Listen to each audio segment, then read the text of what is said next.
So you're going through the mortgage process, but also about to change employers? What do you do?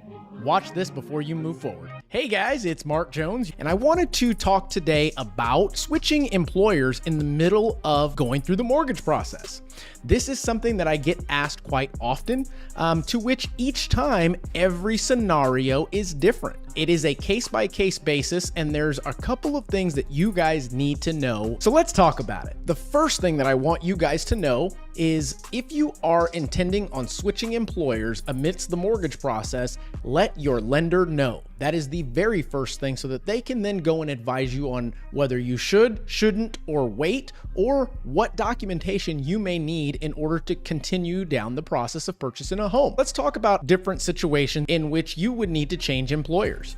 The first, if you lose your job, termination. That is definitely a reason why you would have to quickly turn around to find new employment. A promotion, another would be moving locations or areas that you can't work remotely. You may also be recruited by another company for whatever it is that you do. You could be working for yourself as a self-employed income earner, or potentially be switching to self-employed income to better your future and how much you can actually earn. These are all valid reasons that someone would switch employer or switch jobs. And each one of them has a different nuance as to what the mortgage lender would require in continuing the process of purchasing a home.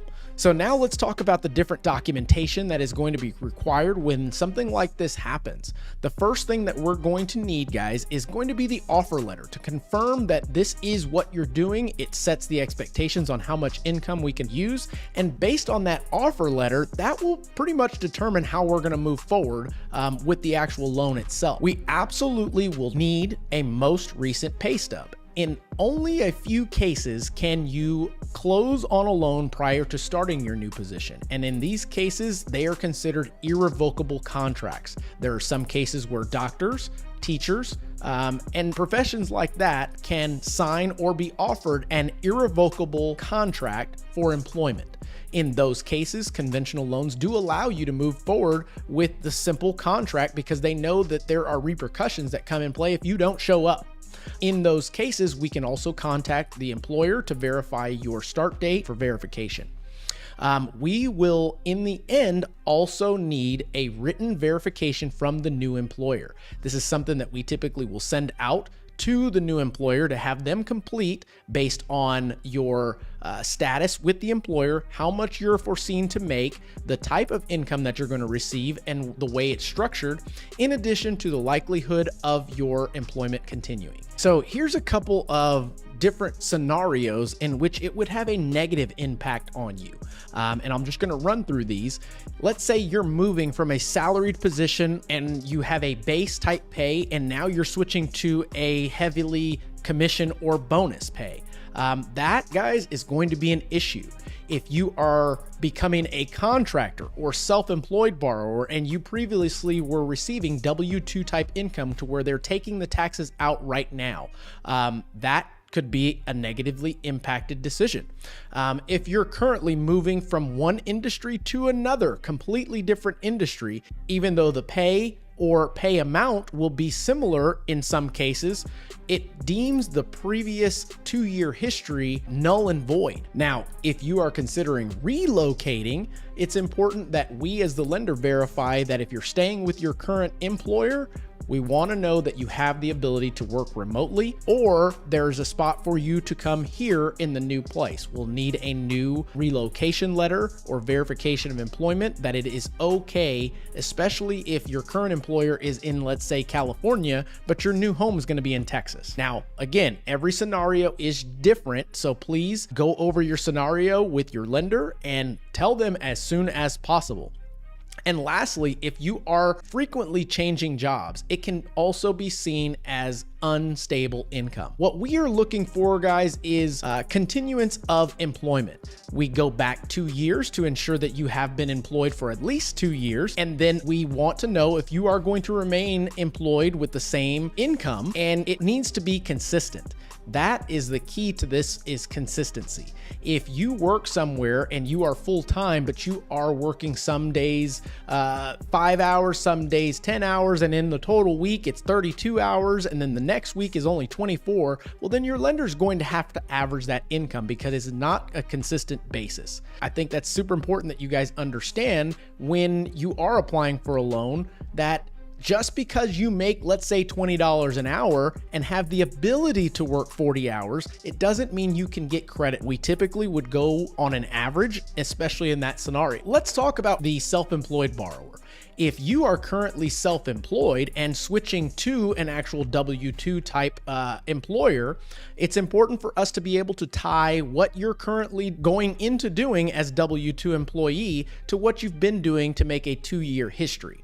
Now, after we've received a verification of employment and you're actual working there for at least 30 days, we can then show that you are now foreseen to continue working at this type job. If you are considering going the other direction and currently working W-2 type income where you get paid hourly, salary, commission, any of those, and thinking about going self-employed, guys, it's very important that you consider holding off on that. And the reason being is because you would have to wait typically 2 years and in some cases 1 full year of filing your tax returns. And I'll go further on that on a separate video when I talk about self-employed borrowers and what they need to look for in getting prepared to purchase a home. The next would be if you are switching, making a, let's say, lateral move.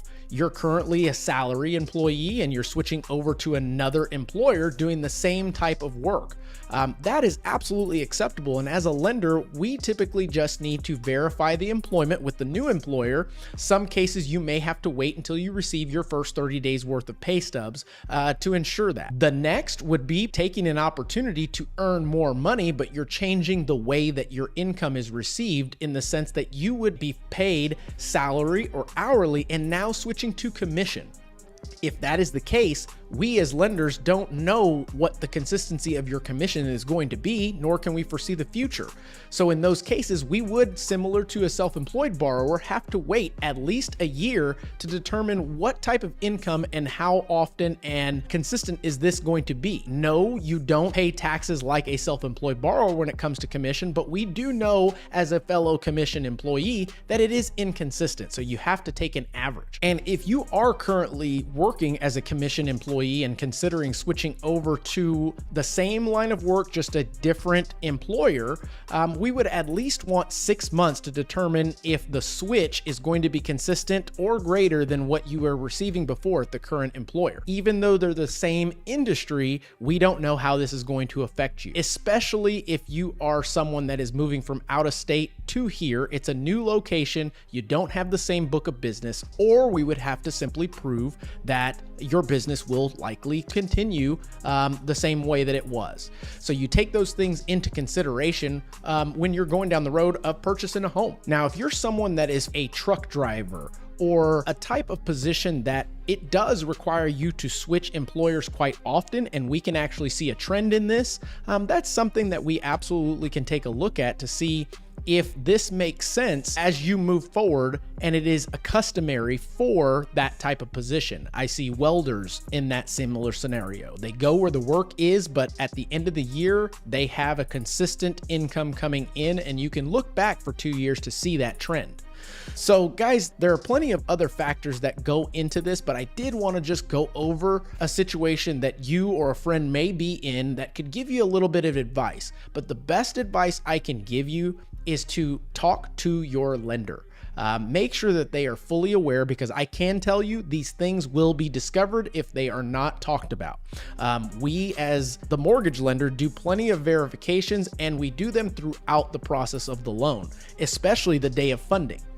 I've had a loan before to where they switched employers, didn't let us know, and the day of closing, we called to do a verification and they no longer work there. Unfortunately, guys, they weren't able to close on that loan.